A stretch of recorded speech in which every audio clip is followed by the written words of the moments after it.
Boa noite a todos. Hoje é dia 5 de março de 2024. Meu nome é André Andriolo.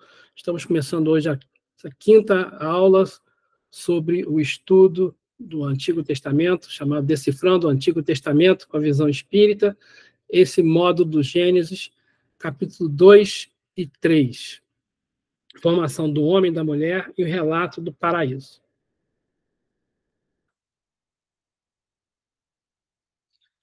Como eu sempre começo falando, né, esse estudo é feito à luz da doutrina espírita, codificada por Kardec.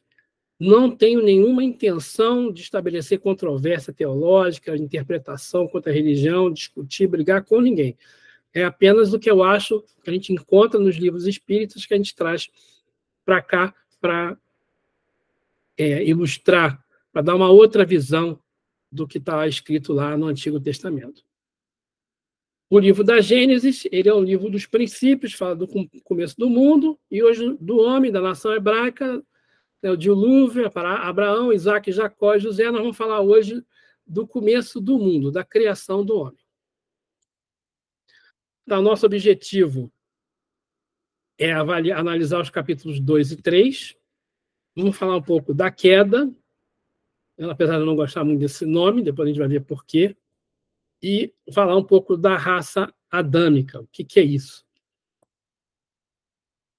Essa aqui é a estrutura básica do livro da Gênesis, né, dividido em 11 partes. Nós já fizemos a primeira parte aqui, e nós vamos entrar aqui agora nessa segunda parte, que é as gerações do céu e da terra, capítulo 2, versículo 4, até o capítulo 4, versículo 26. A gente não vai até o final hoje, porque é muita coisa, mas vamos andar aí já nesse assunto, tá? Então, as gerações do céu e da terra, ele faz um segundo relato da criação. Ele fala da formação do homem e da mulher, fala do relato do paraíso, fala da serpente, fala de Adão e de Eva expulsos do paraíso, fala de Caim, de Abel, e fala de Sete e seus descendentes. Então, Caim, Abel, Sete e seus descendentes vai ficar para a semana que vem. Aí a gente vai também entrar na Torre de Babel e no dilúvio. Quer dizer, na sequência é no dilúvio e depois na Torre de Babel. Tá? Por que a gente fala do segundo relato da criação? Porque esse iniciozinho, né, do capítulo 2, versículo 4 em diante, ele fala de novo da criação. É um parágrafozinho, mas ele faz um sumário, mas fala de novo da criação. Né? E a gente vai estudar isso aí mais um pouquinho. Mas antes, eu queria trazer para vocês, né, o Augusto dos Anjos, no livro Parnaso de Além Túmulo, que foi um livro que foi escrito, foi publicado pela FEB em 9 de 1932. 9 de julho de 1932, essa psicografia de Chico Xavier. E ele publicou ali, tem várias poesias de vários autores. E foi... Desliga. Então, como eu ia dizendo, esse livro tem poesias de vários espíritos, né, pessoas que já desencarnaram, e que Chico traduz o estilo de cada um. É sensacional ler aquilo. E aí, o Augusto dos Anjos traz essa poesia aqui. De onde eu venho? Das eras remotíssimas, das substâncias elementaríssimas, emergindo das cósmicas matérias, venho dos invisíveis protozoários, da confusão dos seres embrionários, das células primevas, das bactérias. Venho da fonte eterna das origens, no turbilhão de todas as vertigens, em 1000 transmutações, fundas e enormes, do silêncio da mônada invisível, do tetro e fundo abismo negro e horrível, vitalizando corpos multiformes. Então, né, ele fala nessa poesia, ela é mais comprida, eu só trouxe aqui só 2 estrofes, ele fala, né, de onde que eu venho? Que essa é uma pergunta que todo mundo tem, né? E aí, né, esse segundo relato da criação está assim lá na Bíblia, na Gênesis capítulo 2, versículos 4, 5 e 6. No tempo em que Yahvé Deus fez a terra e o céu, não havia ainda nenhum arbusto nos campos sobre a terra, nenhuma erva dos campos tinha ainda crescido, porque Yahvé Deus não tinha feito chover sobre a terra, e não havia o homem para cultivar o solo. Entretanto, um manancial subia da terra e regava toda a superfície do solo. Então, esse texto aí tem várias coisas, eu vou começar ali pelo manancial.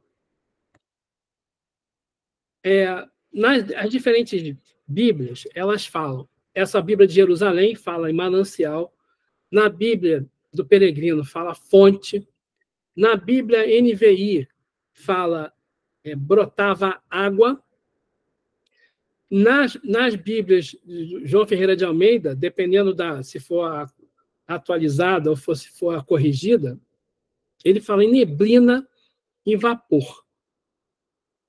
Né? Então, assim, voltando lá, né? Entretanto, um vapor, brotava uma água da terra, subia uma neblina, né? Que regava todo o solo.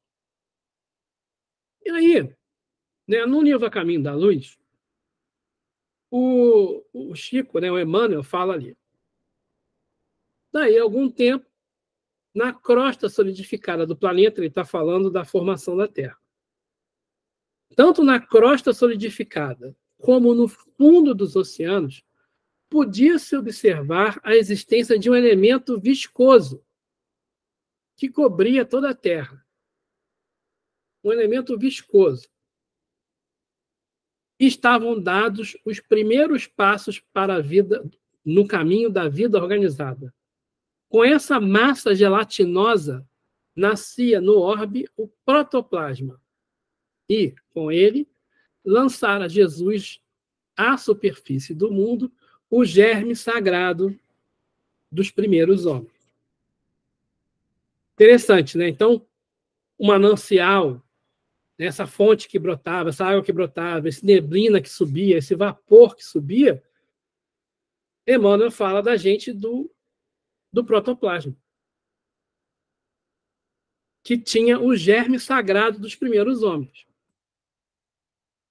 No Livro dos Espíritos, na questão 44, ele fala assim, Kardec pergunta, de onde vieram os seres vivos para a Terra? Kardec, os espíritos respondem, a Terra lhes continha os germes, que aguardavam um momento favorável de se desenvolverem. Bate com o que Emmanuel está falando. Quer dizer, o que Emmanuel fala bate com o que os espíritos estão falando no Livro dos Espíritos. Os princípios orgânicos se congregaram e formaram os germes de todos os seres vivos. Esses germes permaneceram em estado latente de inércia, como a crisálida e as sementes das plantas, até o momento propício à eclosão de cada espécie. Então, os espíritos falam para a gente que existia na Terra esses germes, que Emmanuel já está chamando de protoplasma. André Luiz, no Evolução em Dois Mundos, fala, sob o impulso dos gênios construtores que operavam no orbe nasciturno, vemos o seio da Terra recoberto de mares mornos, invadido por gigantesca massa viscosa, a espraiar-se no colo da paisagem primitiva. É a mesma expressão do Emmanuel. Dessa geleia cósmica verte o princípio inteligente em suas primeiras manifestações. Aparecem os vírus, e com eles surge o campo primacial da existência. Está lá no Evolução em Dois Mundos, no capítulo 3. Geleia cósmica, massa viscosa, princípio inteligente. Né? Aí ele já começa a falar. Né? Verte o primeiro inteligente, suas primeiras manifestações. Aparecem os vírus. Os primeiros seres. Vamos andar mais um pouquinho no texto bíblico, depois eu vou voltar nesse assunto aqui. No versículo 7, ele está falando. Ele vai falar. Então, Yahvé Deus modelou o homem com a argila do solo. Insuflou suas narinas um hálito de vida, e o homem se tornou ser vivente. Se vocês notarem, ele já está de novo aqui falando essa expressão, né? Yahvé Deus. O que significa? Por que ele está falando agora de Yahvé Deus? Né? Porque Yahvé é Deus. Na sequência da Bíblia, segundo Jerusalém, ele fala Yahvé Deus. Nas outras traduções, fala Senhor Deus. Né? Que não falam Yahvé. E na Bíblia judaica, é Yahvé Elohim. Zé Luiz perguntou. Yahvé Elohim, na Bíblia judaica. É como se ele usasse duas vezes o mesmo nome, usando o nome duas vezes. Então, segundo o que eu pesquisei aqui, isso aí, lembra que a gente falou sobre as traduções, né, javista, eloísta, sacerdotal e deuteronômica, daquelas pessoas que escreveram, né, que pegaram os textos lá de Moisés e depois botaram aquilo no papel, muito tempo depois. Então, isso, Yahvé Deus aí foi uma interferência direta dessa tradição, dessas pessoas que viviam, que seguiam essa tradição aí, chamada javista, né? Que vem de Yahvé. Por isso está falando de Yahvé Deus aí, isso é interessante. E aí, outra coisa interessante, homem, em hebraico, é Adão. E solo é Adamá. Solo, na verdade, aí eu que coloquei esse solo. Na verdade, é argila. Né? Um solo argiloso, uma terra vermelha, vamos falar assim. Então, quando você lê isso em hebraico, né, você vai falando, modelou Adão com Adamá. Adão, Adamá. Existe aí tipo que um trocadilho, né? O ser humano, homem da terra. Então, o ser terreno, o terráqueo, o ser que habita a terra. Então, quando ele está falando aí, Deus modelou o homem, aqui ele está falando do homem ser humano, né? Raça humana. Tá bom? Eu até anotei aqui, na Bíblia de Jerusalém, ele fala sobre o ser da terra. O homem, Adão vem do solo, Adamá.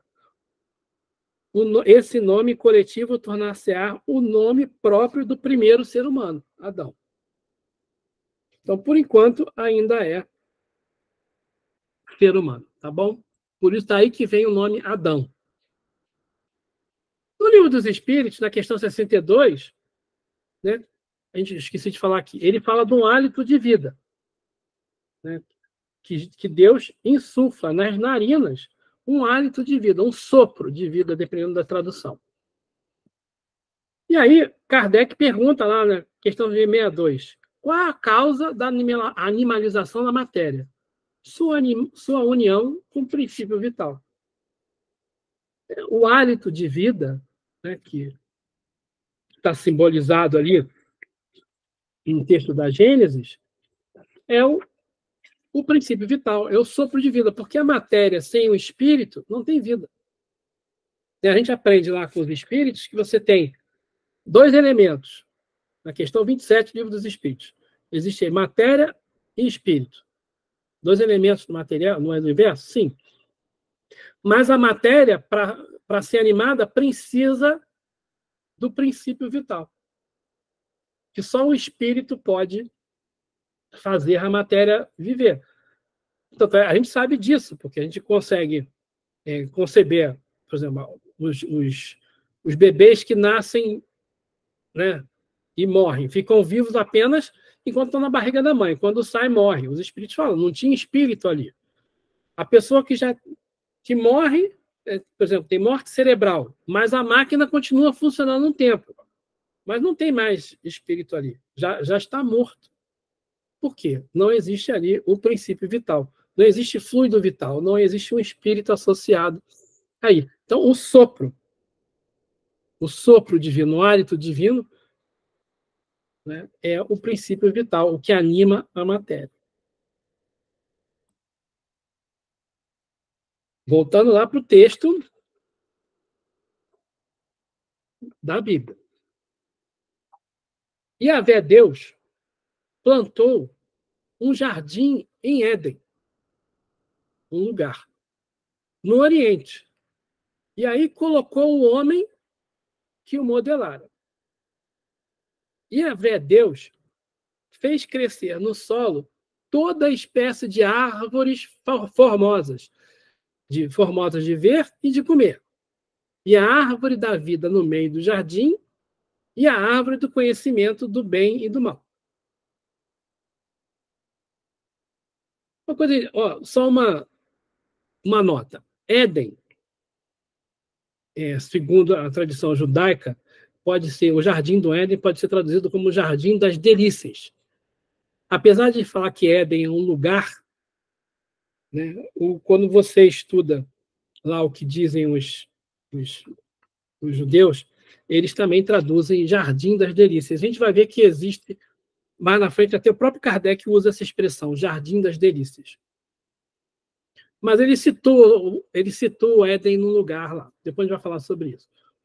E ele fala de duas árvores principais, a árvore da vida no meio do jardim e a árvore do conhecimento do bem e do mal, que ele não diz onde está. Mas no meio do jardim está a árvore da vida. Kardec fala, né, na Gênese, no livro A Gênese, que a árvore da vida é o emblema da vida espiritual. Como a árvore do conhecimento é o da consciência, que o homem adquire do bem e do mal, pelo desenvolvimento de sua inteligência e de seu livre-arbítrio, em virtude do qual ele escolhe entre um e outro, entre o bem e o mal. E assinala, Kardec dizendo, assinala o ponto em que a alma do homem, deixando de ser guiada unicamente pelos instintos, toma posse de sua liberdade e incorre na responsabilidade dos seus atos. Isso está lá na Gênese de Allan Kardec, capítulo 12, no item 16. Coisa interessante, porque ele está falando do conhecimento, da consciência do bem e do mal e do livre-arbítrio. Então, Kardec coloca a árvore da vida é a vida do espírito e a árvore do bem e do mal é o conhecimento do certo e do errado. Se a gente pensar na evolução do princípio inteligente, né? Lá, antes a gente já viu, né? O hausto, um hálito divino que ele soprou nas narinas, que existia um vapor, um manancial saindo, né, da superfície da terra e no fundo dos mares. E que Emmanuel e André Luiz nos falam que dali que saíram os primeiros, a vida, né? E aí André Luiz fala nos vírus. E a gente sabe que o princípio inteligente vai passando, né, pelas diversos, a gente chama de reinos, né? vai evoluindo nos seres inferiores da criação. Então, começa lá, nos vírus, a gente vai para os vegetais, vai para os animais. Nesse período todo aqui, só tem instinto. Né? Todos os animais, eu fico brincando com o pessoal, né? Um boi que fica aqui em Mato Grosso e o mesmo boi lá no Japão, ele vai mugir em japonês e aqui ele vai mugir em português? Não, vai mugir do mesmo jeito, né? A galinha vai cacarejar do mesmo jeito. O João de Barro vai fazer a sua casinha de barro igualzinho aqui, em qualquer lugar do país, em qualquer lugar do mundo que ele tiver. Eu não sei aonde que ele aparece, né? Mas onde aparece o João de Barro, ele faz igual. Porque é um instinto que manda. Né? O gato vai sempre miar, o cachorro vai sempre latir. Então, o instinto aqui define ainda, na época, quando a gente ainda estava habitando corpos de animais. É certo que lá nos vírus, na época dos vírus, quando a gente chega nos organismos unicelulares, passa nos vegetais, ainda não existe a individualização do princípio inteligente. Ainda somos o que eles chamam de alma-grupo. Né? Ainda evoluímos em grupos. Né? Como assim? Eu gosto de imaginar a alma-grupo, por exemplo, igual um cardume de peixes. Né? O cardume de peixes, ainda não, ali naqueles peixinhos, ainda não tem individualização. Então, é interessante que quando um vira, todo mundo vira. Né? Os peixes todos se movem juntos, como se fosse um corpo só. As abelhas, os insetos. Né? Então, as plantas aqui de um bioma, é como se fosse tudo um ser só, uma alma, grupo só, que vai evoluindo. Conforme vai morrendo, vai adquirindo, vai aprendendo ali as coisas que tem para aprender. André Luiz fala no Evolução em Dois Mundos sobre o automatismo. Né? A gente respira hoje, a gente não precisa pensar para respirar, né? Inspira, respira. A gente não precisa, é uma coisa automatizada. Essa automatização, o princípio espiritual treinou lá de trás, nos primeiros animais, as primeiras formas de animal. Né? A gente, para olhar para alguma coisa, a gente não precisa pensar que eu tenho que olhar. Você olha e vê. Uma coisa que a gente já treinou lá com o girassol, quando o girassol segue, né? O sol, quando as plantinhas abrem durante a 11 horas, né, que abre naquele horário do dia, já está treinando o sentido da vista. Então, o instinto é isso. Só que chega um momento que, né, o princípio espiritual, o princípio inteligente, já está em condições de evoluir, de dar um passo grande. Então, acontece alguma coisa, um ponto de mudança. Esse ponto de mudança, a gente deixa de ser espírito com E minúsculo para ser espírito com A maiúsculo. A gente ganha de presente o livre-arbítrio. Quando a gente entra no reino do ser humano, o reino nominal, né? E aí a gente ganha de presente o livre-arbítrio. Junto com o livre-arbítrio, a gente recebe lá, na nossa consciência, todas as leis de Deus. 625 livros dos Espíritos. Está tudo lá.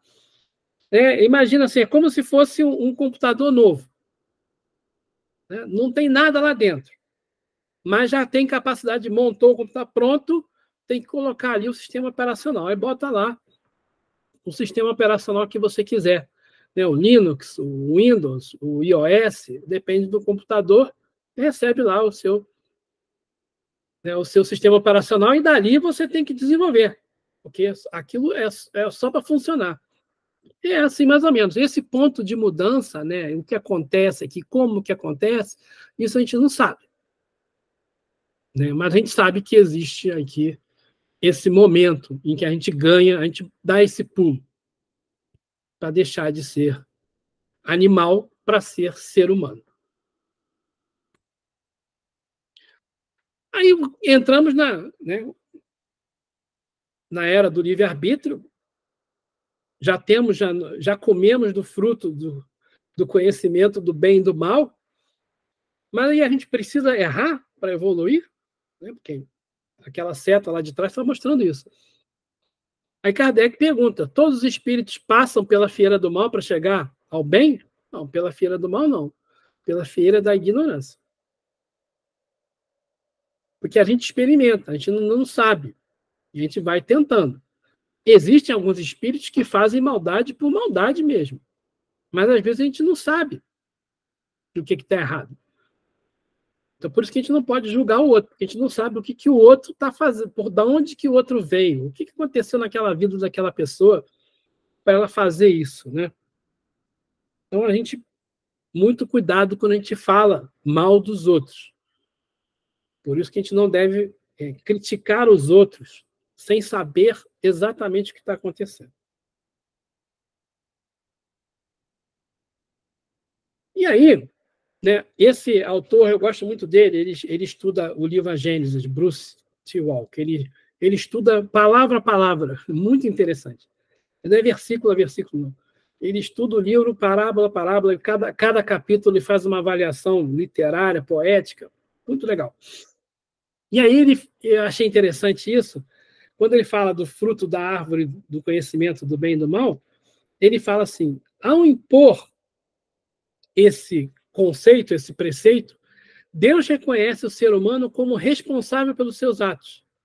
Quer dizer, quando a gente, né, Adão e Eva comem, né, o homem e a mulher comem o fruto do conhecimento do bem e do mal, eles se tornam responsáveis pelos seus atos.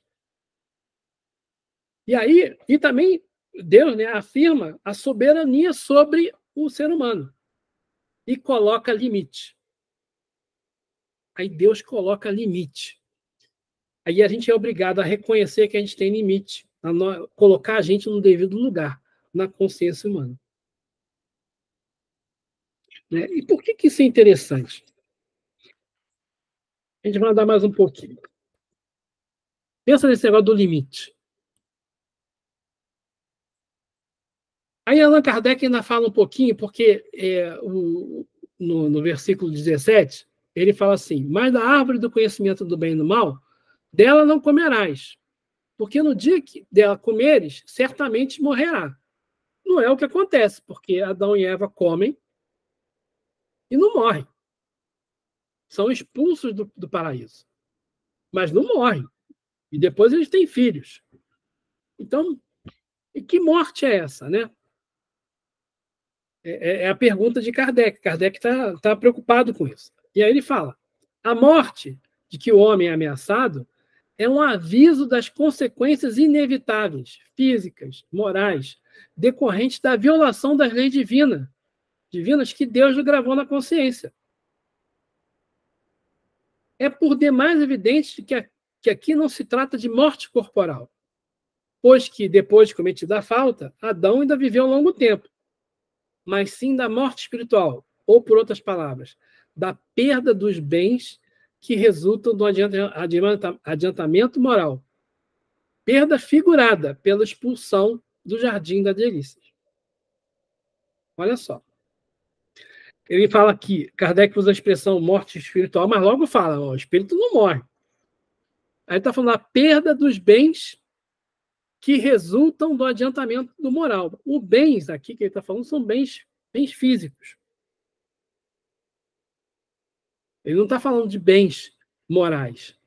E aí ele fala do adiantamento moral, que a gente não tem. Quando a gente perde, não tem adiantamento moral, né? Quando a gente perde adiantamento moral, quando a gente perde no sentido de não tem adiantamento moral, a gente é obrigado a passar por várias situações que não é mais o jardim das delícias. Aí Kardec falando do jardim das delícias. Então, essa morte aí que ele está falando é a reencarnação. Porque quando a gente começar a conhecer o que é o certo e o que é errado, quando a gente tiver o livre-arbítrio, a gente vai precisar passar por reencarnações.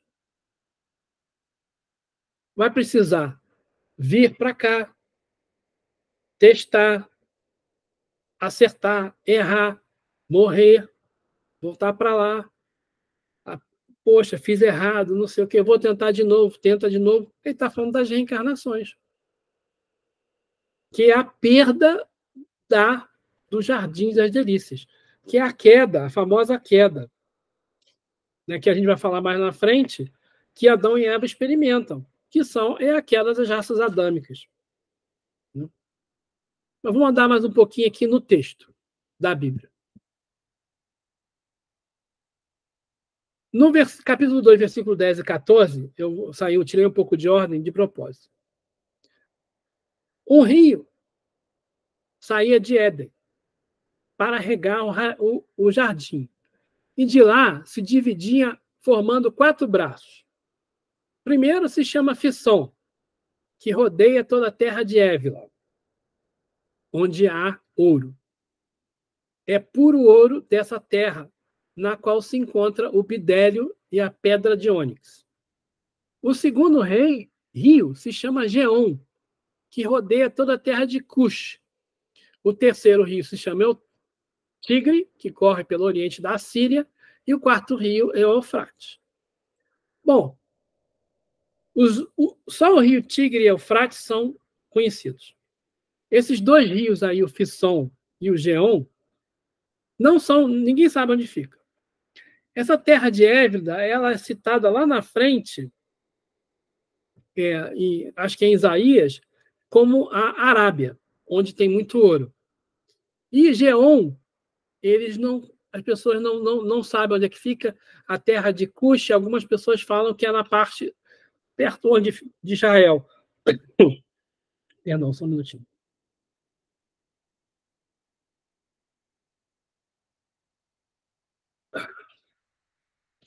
Oi, Robert, pode falar. Então, existem alguns historiadores antigos que dizem que esses rios aí, né, no caso do Fisson, Fison, seria equivalente ao rio Nilo. Sim. E o outro rio seria aquele lá da Índia. Ganges. Ganges. Né, que estaria plenamente de acordo com aqueles 4 povos que o Emmanuel fala no Caminho da Luz, que seriam os povos que viriam de Capela, né? Os egípcios, os hebreus, os arianos, os hindus.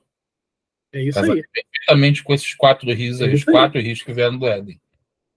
Isso aí. Obrigado, Robert. Obrigado, Robert.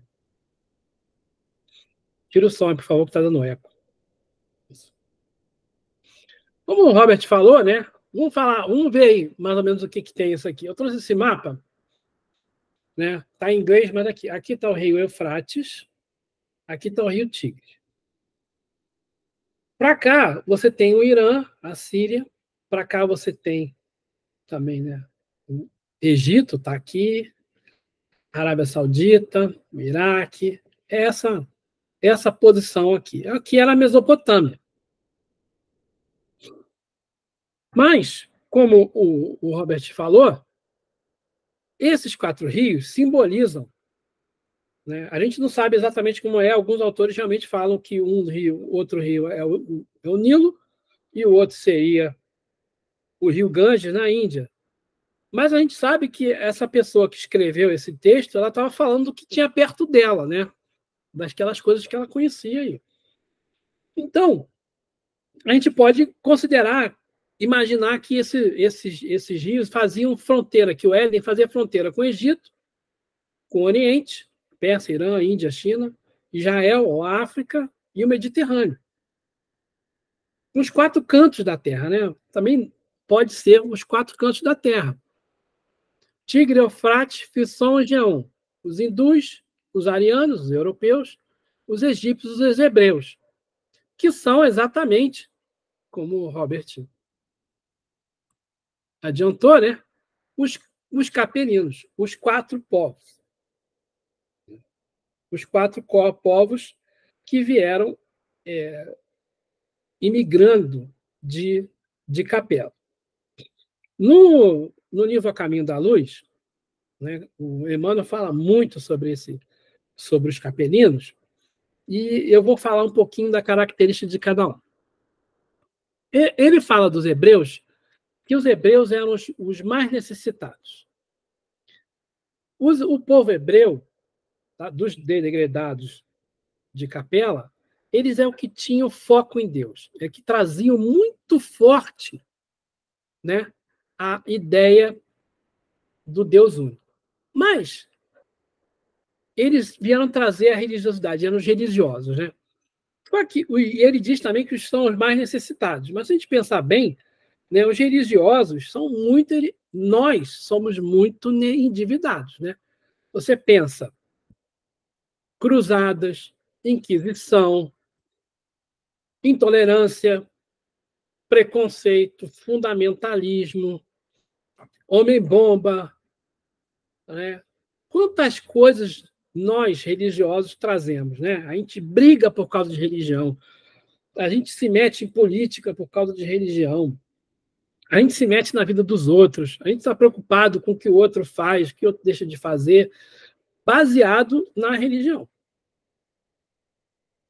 Né? E eu falo somos porque nós não somos espíritas só dessa vez.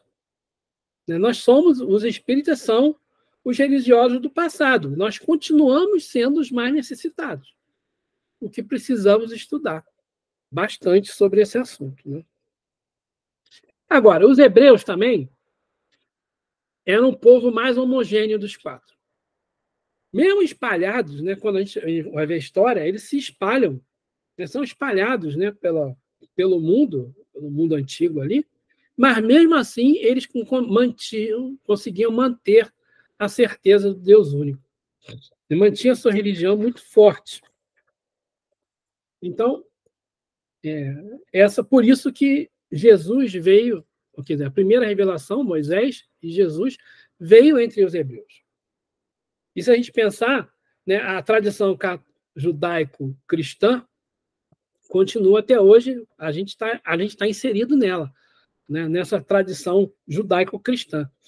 Então, nós estamos aí todos aí, vindos aí, herdeiros aí dos primeiros hebreus aí.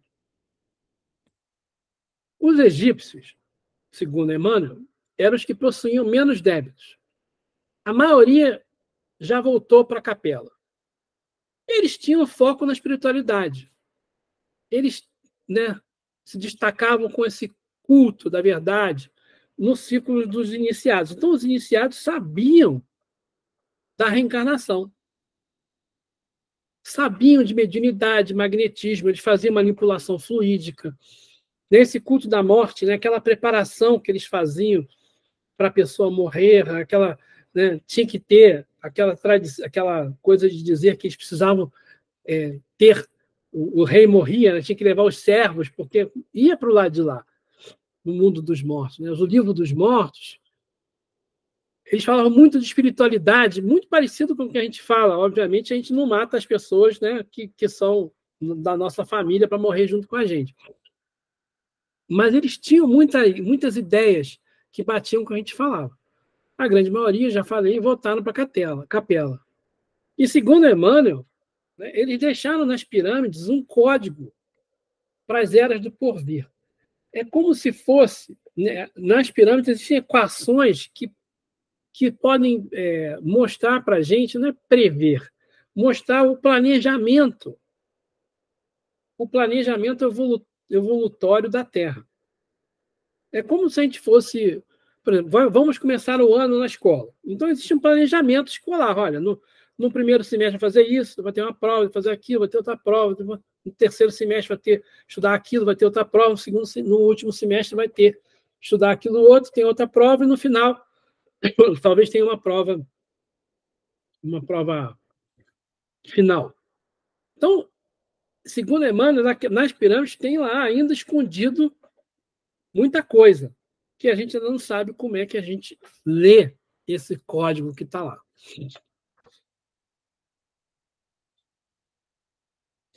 Os hindus, eles são, né, ainda muito focados no indivíduo, né? Eles são focados no indivíduo assim, de dentro para fora. Enquanto os hebreus focavam em Deus e os egípcios focavam na espiritualidade, os hindus eles eram mais focados no desenvolvimento anímico. Então, eles trabalharam muito a meditação até hoje, a yoga, os estados alterados de consciência. Eles exploram os potenciais anímicos, né? Aqueles faquires, aquelas pessoas que ficam em pé, numa perna só, né? Que, a vida inteira, aquelas pessoas que entram, que ficam, né, concentradas em êxtase, né? Dias, meses, anos. Então, os hindus eram muito focados nisso. Também falam da roda, né, da roda das reencarnações, mas eles têm lá o lance da metempsicose, que é, se você errou, você pode voltar no corpo de um animal. Que a gente já sabe que não existe regressão. Uma vez que a alma já passou por aquele momento lá, que a gente já recebeu o perispírito, que a gente já tem o livre-arbítrio, não dá mais para voltar no corpo de um animal. Mas isso é que eles pensavam, né?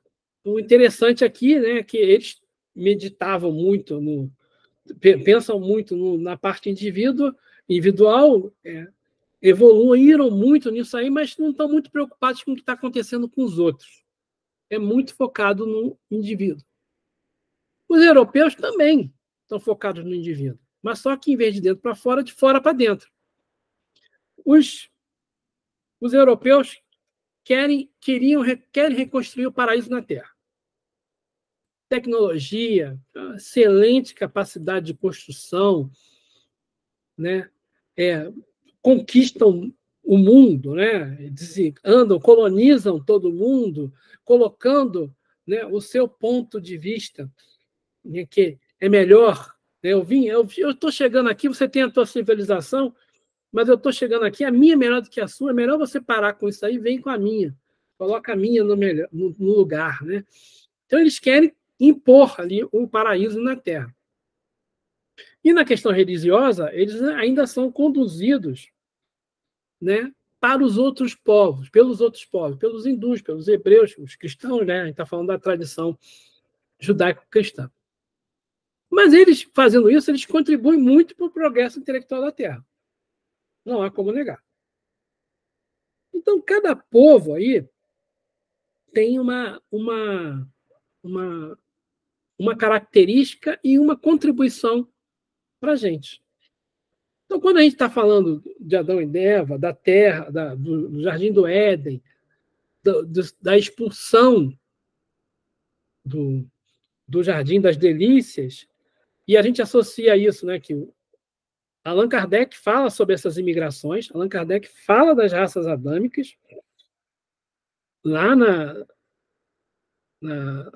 na Gênese, deixa eu pegar aqui, eu separei aqui, desculpa.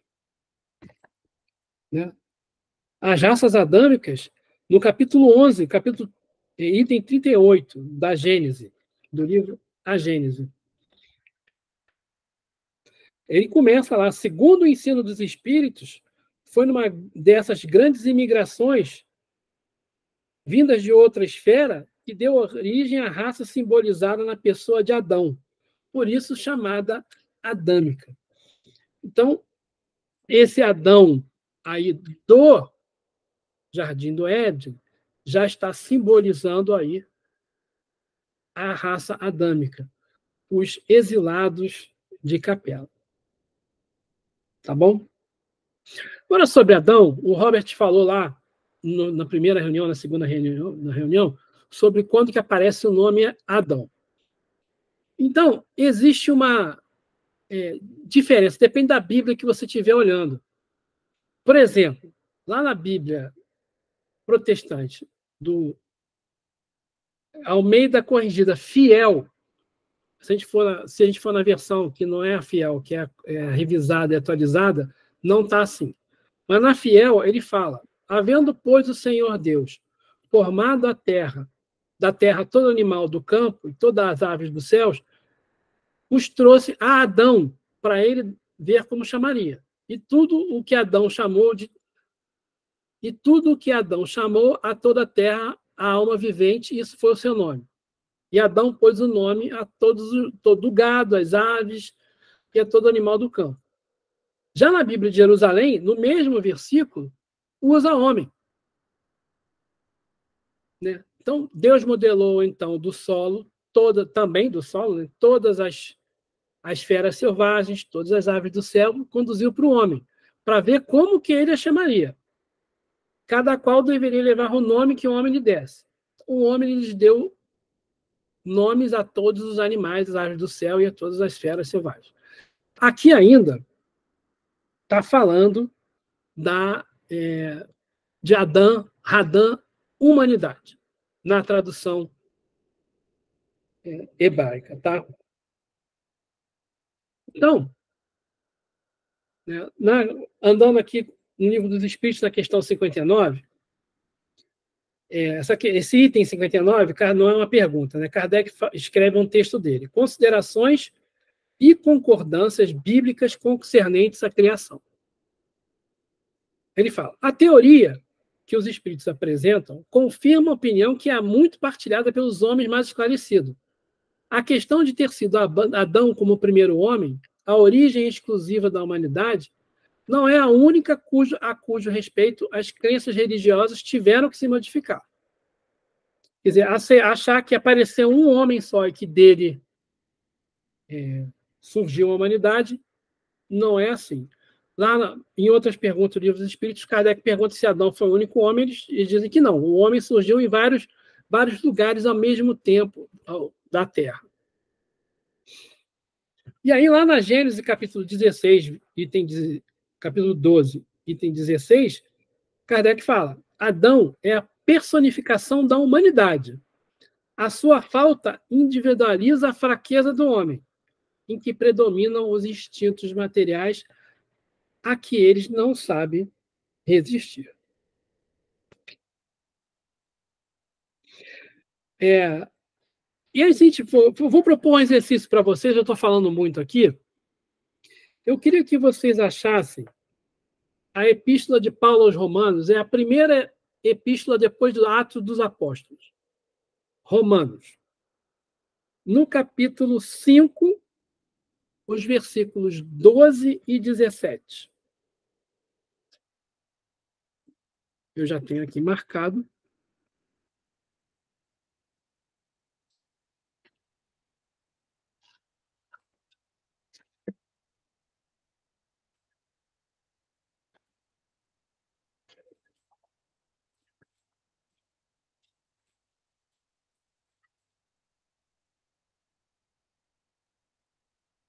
Capítulo 5, versículos 12 e 17.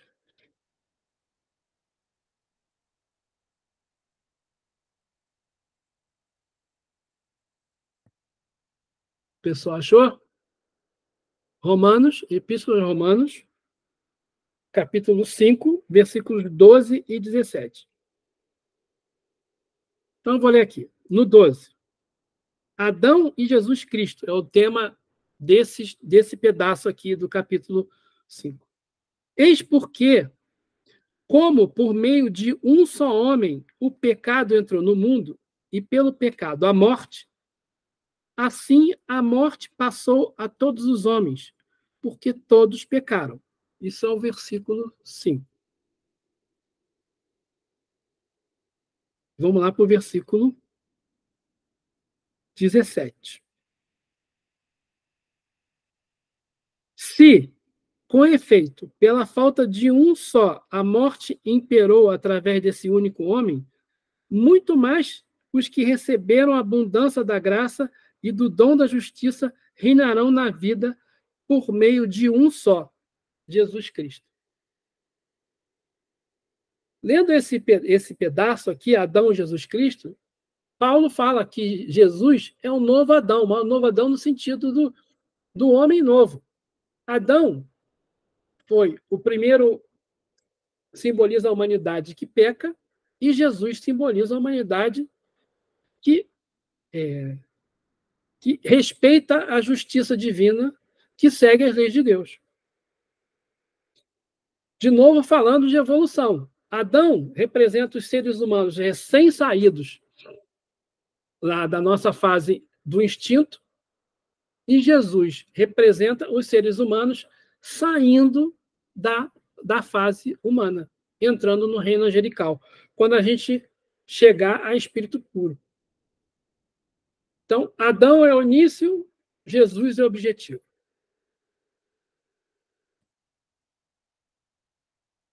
Andando aí para frente.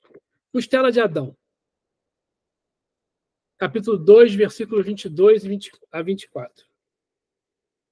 No 23 fala assim: esta, sim, é osso dos meus ossos e carne da minha carne. Será chamada mulher.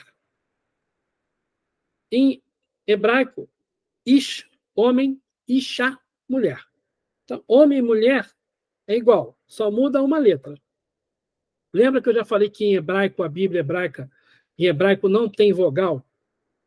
Que a vogal foi, né, a vogal é colocada por quem sabe ler, por quem sabe interpretar?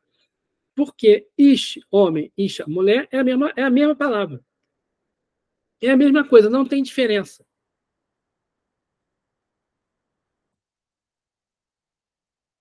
Allan Kardec fala: a mulher formada da costela de Adão é uma alegoria, aparentemente pueril, se admitido ao pé da letra, mas profunda quanto ao sentido. Tem por fim mostrar que a mulher é da mesma natureza que o homem, que é, por conseguinte, igual a ele perante a Deus. Não uma criatura à parte, feita para ser escravizada. Tendo-a como saída da própria carne do homem, a imagem da igualdade é bem mais expressiva do que se ela fosse formada separadamente do mesmo ninho. Lembra que eu falei lá, que a gente fala lá atrás, que Moisés fala lá atrás, o homem foi formado do solo, aí os animais foram formados do solo, toda a criação veio do solo, mas a mulher veio da carne e da costela do homem? É para dar ênfase que é a mesma coisa. Não tem diferença. Equivale dizer que ela é igual. Dizer ao homem que ela é sua igual e não sua escrava, e que ele a deve amar como parte de si mesmo. Então, as pessoas que usam, interpretam o texto literal e não entendem o que estão falando, começam a dizer, não, a mulher tem que ser submissa, porque mais na frente ele fala que ele vai usar a mulher como auxiliar. Auxiliar no sentido de ajudar, não de ser um auxiliar, um assistente, um estagiário. É para que a gente não ande sozinho. Não, acho que esse ponto a gente não precisa ressaltar muito, não. A serpente. Eu vou ler aqui o capítulo 3, já tá passando um pouco da hora aqui, mas vamos ver. Eu vou ler o capítulo 3 da Gênesis, de 1 a 14. A serpente era o mais astuto de todos os animais do campo que Yahvé Deus tinha feito. A serpente, ela, disse à mulher, então Deus disse, vós não podeis comer de todas as árvores do jardim? A mulher respondeu à serpente, nós podemos comer do fruto das árvores do jardim, mas o fruto da árvore que está no meio do jardim, Deus disse, dele não comereis, nele não tocareis, sob pena de morte. Então, a mulher diz assim, ó, Deus deixa eu fazer qualquer coisa, tudo, posso comer tudo, menos fazer uma coisa. A única coisa que eles não podiam fazer no Jardim do Éden era comer daquela árvore, que agora a mulher está colocando no meio do jardim. Lembra que no meio do jardim tinha a árvore da vida? E aí, depois ele fala a árvore do conhecimento do mal e não coloca no meio. Mas agora ela coloca a árvore do conhecimento do bem e do mal no meio. E Deus disse, dele não comereis, nele não tocareis, sob pena de morte. A serpente disse então à mulher, não morrereis. Mas Deus sabe que no dia em que dele comerdes, vossos olhos se abrirão, e vós sereis como deuses, versados no bem e no mal. Olha só. Não, pode comer. Deus não quer que você coma, porque se você comer, você vai ser como Deus. E você vai saber a diferença entre o bem e o mal. Vai ter o livre-arbítrio. A mulher viu que a árvore é boa ao apetite e formosa à vista, e que essa árvore é desejável para adquirir discernimento. Tomou-lhe do fruto e comeu. Não tem maçã aqui. Pegou o fruto e comeu. E também imaginar maçã no Oriente Médio é difícil. Deu também ao seu marido, que com ela estava, e ele comeu. Então abriram-se os olhos dos dois e perceberam que estavam nus. Entrelaçaram folhas de figueira e se cingiram. Alguém aqui ouviu falar alguma coisa sobre sexo? Transar, namorar, beijar na boca? Falou alguma coisa disso? Insinuou alguma coisa disso? Continuando. Eles ouviram o passo de Yahvé Deus que passeava no jardim à brisa do dia. E o homem e a sua mulher se esconderam na presença de Yahvé Deus entre as árvores do jardim. Quer dizer, Yahvé Deus passeava, andava pelo jardim com eles. E Yahvé Deus chamou o homem. Onde estás? Disse ele. Ouvi o teu passo no jardim, respondeu o homem. Tive medo, porque estou nu e me escondi. Aí Deus pergunta: e quem te fez saber que estava nu? Comeste então da árvore que te proibi de comer? O homem respondeu: a mulher que puseste junto de mim me deu a árvore, e eu me deu da árvore, e eu comi. E Yahvé disse à mulher: que fizeste? A mulher respondeu: a serpente me seduziu, e eu comi.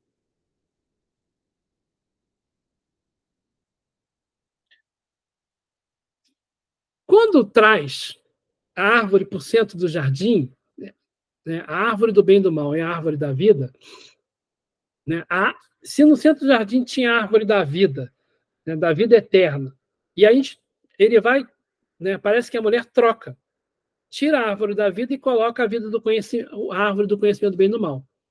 É mais importante conhecer o bem e o mal do que seguir todas as regras, né, da vida, da imortalidade. Porque só tinha uma coisa que eles não podiam fazer. E foram lá e fizeram. A serpente, que é o animal mais astuto, segundo lá as tradições judaicas, inclusive tem aqui algum texto que fala, agora me perdi. Eu perdi. Ele fala que a palavra serpente também, quando você quiser se referir a uma pessoa que é astuta, ou que é uma raposa, agora a gente fala assim, fulano é uma raposa, lá eles falam que fulano é uma serpente. É isso.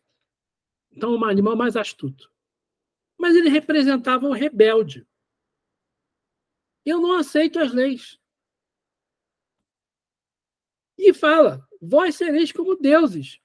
Vocês podem agir sem consentimento. Podem impor as regras.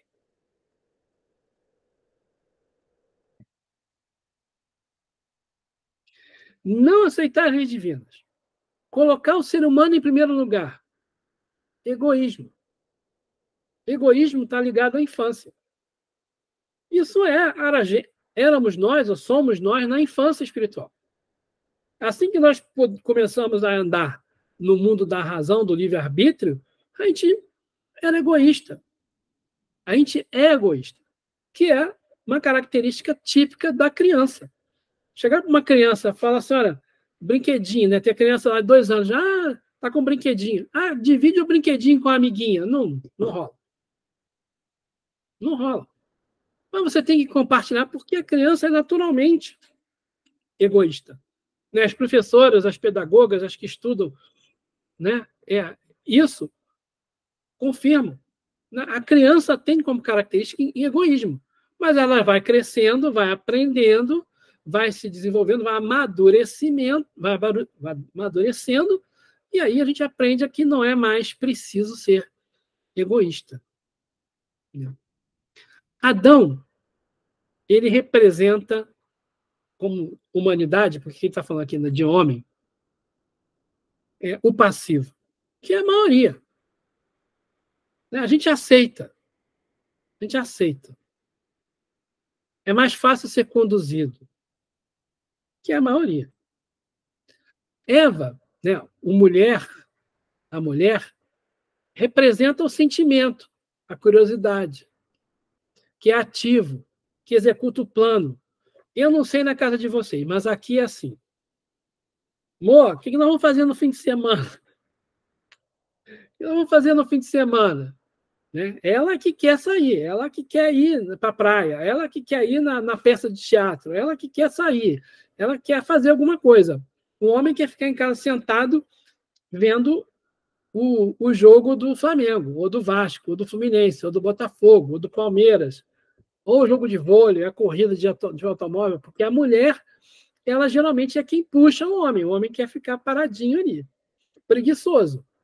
Então, o homem representa o passivo, a mulher representa o ativo nesse relacionamento. E a serpente é quem criou o projeto humano. Qual é o projeto humano? Qual é o projeto humano? É o projeto de que agora eu que dito as regras. Eu é que faço, eu que dou as ordens. Eu é que mando. Não vou seguir o que Deus mandou. Você mandou não fazer isso, mas eu vou fazer porque eu quero. E aí é um projeto de agir deliberadamente como Deus. Então, esse imbróglio ali representa, né, a humanidade. Os seres passivos, aquelas pessoas que querem, que executam, e tem aquele que bola, que faz que cria o projeto ruim, o egoísmo. Já na Igreja Católica, ou até na Protestante, já coloca a serpente como o demônio. Lá na frente, no Apocalipse, é o dragão, né? Troca pelo dragão, como Beelzebul, o demônio, o diabo. Mas, se você começar a pensar dessa maneira como a gente pensa, né, é a nossa consciência, que ainda não entende as leis, e a gente vai, na hora de decidir o que eu quero, eu faço o que é melhor para mim. Eu sempre falo, né? A diferença entre uma pessoa que é egoísta e a outra, assim, as duas querem o bem. O egoísta quer o bem só para mim. E a pessoa que é fraterna, ela quer o bem para todo mundo. Essa diferença. Né? Todos os dois querem o bem, só que um quer o bem só para si e o outro quer o bem para todo mundo. O nosso objetivo é sair de querer o bem só para mim, o que é bom só para mim, para ser o que é bom para todo mundo. Então, qual é o verdadeiro motivo da queda? Né? O homem afasta Deus, a vida, do centro, tira a árvore da vida do centro do jardim e coloca seu ego no centro, a árvore do conhecimento. Acredita que tem um conhecimento, capacidade suficiente para manter o equilíbrio do universo sozinho, se afastando de Deus. Então, a gente aplica sistemas filosóficos, sistemas políticos, sistemas religiosos, sistemas econômicos, educacionais, tudo centrado no homem. E a gente reforça o egoísmo e o orgulho. Essas aqui são palavras que eu estou trazendo do Haroldo Dutra Dias, no que ele fez num podcast, Estudo da Gênesis, no podcast 46. Quem quiser ouvir lá, é muito legal. Fala muitas das coisas que eu falei aqui. E aí, né, é exatamente isso. Né? O que nós vivemos? Vivemos assim, aplicando o sistema filosófico, político, religioso, econômico, educacional, tudo para mim, o que é melhor para mim. E a gente fica brigando com os outros. Né? Eu estava ouvindo hoje lá um ministro do Supremo falar, ele falando assim, olha, o conservadorismo não é ruim. As pessoas têm o direito, é importante que exista o conservadorismo. O que a gente não pode fazer é querer impor para todo mundo o que eu penso. Do mesmo jeito que aquele que é progressista não pode querer impor para todo mundo o que ele acha. É importante que haja os 2, os 3, os 4, os 5, os 1000 lados que existem. E a gente tem que aceitar, olha, fulano pensa diferente do que eu. Pronto. Né? Sinto muito, mas é assim. Né? A vida é assim. Então, na Gênesis, capítulo 3, versículos 14 a 24. Eu vou ler esse texto para vocês. Então, a mulher fala: a serpente me seduziu e eu comi o fruto proibido. Aí no 14, Moisés continua. Então, Yahvé Deus disse à serpente: por que fizesse isso? És maldita entre todos os animais domésticos e todas as feras selvagens. Caminharás sobre o teu ventre, comerás poeira de todos os dias de tua vida. Aí ele está falando agora de outra coisa. Porém, hostilidade entre ti e a tua mulher, entre a tua linhagem e a linhagem dela. Ela te esmagará a cabeça e tu lhe ferirás o calcanhar. Ele não está falando daquele homem e daquela mulher. Ele está falando de seres humanos, de povos diferentes que vão brigar, né? Hostilidade entre esses povos. Multiplicarei a mulher, ele disse, multiplicarei as dores das tuas gravidezes. Na dor dará luz a filhos. Teu desejo te impelirá ao teu marido e ele te dominará. Aí que o pessoal gosta, né? Ao homem lhe disse: por que escutaste a voz de tua mulher e comeste da árvore que te proibira de comer? Maldito é o solo por causa de ti. Com os sofrimentos dele te nutrirás, com todos os dias de tua vida. Ele produzirá para ti espinhos e cardos, e comerás a erva dos campos. Com o suor do teu rosto comerás o teu pão, até que retornes ao solo, pois dele foste tirado. Pois tu é o pó, e ao pó retornarás. O homem chamou sua mulher Eva. Eva é Havá, que significa viver. O homem chamou sua mulher Eva, por ser mãe de todos os seres viventes. Então, a primeira mulher significa vida. E Yahvé Deus fez para o homem e sua mulher túnicas de pele e os vestiu. Depois disse Yahvé Deus: se o homem já é como um de nós, versado no bem e no mal, se o homem já é como um de nós, versado no bem e no mal, que agora ele estenda a mão e colha também da árvore da vida, coma e viva para... Desculpa. Que agora ele não estenda a mão, que ele não estenda a mão e colha também da árvore da vida, e coma e viva para sempre. Quer dizer, ele não vai mais poder viver para sempre. Ele vai precisar reencarnar. E Yahvé Deus expulsou do jardim de Éden para cultivar o solo de onde fora tirado. Ele baniu o homem e colocou diante do jardim de Éden os querubins e a chama da espada fulgurante para guardar o caminho da árvore da vida. É um lamento, né? Angustiado. Imagina, né? Eu estou lá, a gente está aqui na Terra, tem televisão, tem internet, né?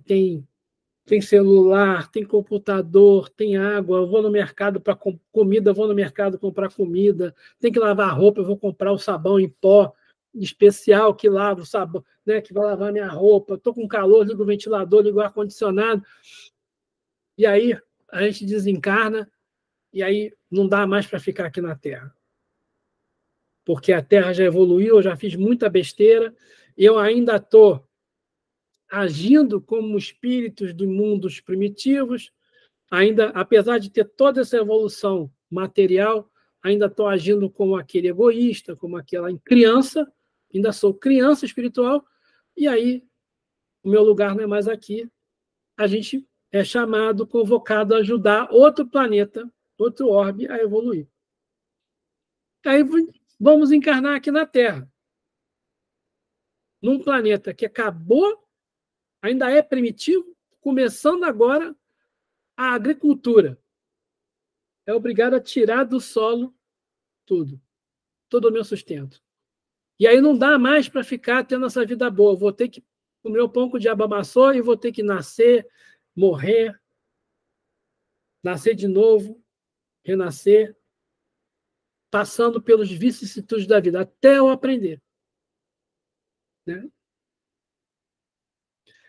Esse relato, né, é relato da saudade que ficou para trás, degredo das raças adâmicas. Há, pois, imigrações e imigrações coletivas de um mundo para o outro. De acordo com o ensino dos espíritos, foi uma dessas grandes imigrações, ou, se quiserem, uma dessas colônias espíritas vindo de outra esfera que deram origem à raça simbolizada na pessoa de Adão, e por essa mesma razão chamada raça adâmica.